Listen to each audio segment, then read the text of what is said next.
ಗ್ಯಾಸ್ನ geyser ಸೋರಿಕೆ ಆಗಿ almost ಅಕ್ಕ ತಂಗಿ ಇಬ್ಬರು ಸಾವನ್ನಪ್ಪಿರೋದು ಒಂದೇ ಮನೆಯಲ್ಲಾಗಿರುವಂತಹ ಘಟನೆ ಇದು.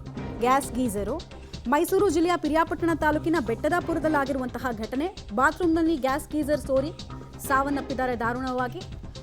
ಗುಲ್ಫಾಮ್ ತಾಜ್ 23 ವರ್ಷ ವಯಸ್ಸಿನ ಯುವತಿ ಹಾಗೂ ಸಿಮ್ರಾನ್ ತಾಜ್ ಅಂತ 20 ವರ್ಷದ ಯುವತಿಯರು ಮೃತ ದುರ್ದೈವಿಗಳು ಅನ್ನೋದು ಗೊತ್ತಾಗ್ತಾ ಇದೆ.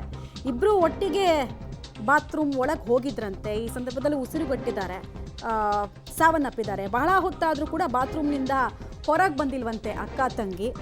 ಅನುಮಾನಗೊಂಡು ಬಾಗಿಲು ಬಡಿದ ತಂದೆ ಅಲ್ತಾಫ್ ಬಾಗಿಲು ಒಡೆದು ನೋಡಿದಾಗ ಅರೆಪ್ರಜ್ಞಾ ಅವಸ್ಥೆಯಲ್ಲಿ ಇಬ್ಬರು ಪತ್ತೆಯಾಗಿದ್ದಾರೆ. ತಕ್ಷಣ ಆಸ್ಪತ್ರೆಗೆ ದಾಖಲಿಸಿದ್ರು ಕೂಡ ಇಬ್ಬರು ಹುಡುಗಿಯರನ್ನ ಉಳಿಸ್ಕೊಳ್ಳೋದಕ್ಕೆ ಆಗಲಿಲ್ಲ ಅನ್ನೋದು ಗೊತ್ತಾಗ್ತಾ ಇದೆ. ಚಿಕಿತ್ಸೆ ಫಲಕಾರಿಯಾಗದೆ ಸಾವನ್ನಪ್ಪಿದ್ದಾರೆ ಅನ್ನೋದು ತಿಳಿದು ಬರ್ತಾ ಇದೆ. ಬಟ್ ಈ ಗ್ಯಾಸ್ ಗೀಸರ್ ಯೂಸ್ ಮಾಡಬೇಕಾದ್ರೆ 100 ಸಲ ಮುಂಜಾಗ್ರತಾ ಕ್ರಮಗಳನ್ನು ಕೈಗೊಂಡ್ರು ಅಲ್ಲಿ ಕಡಿಮೆನೇ ಆಗಿದೆ.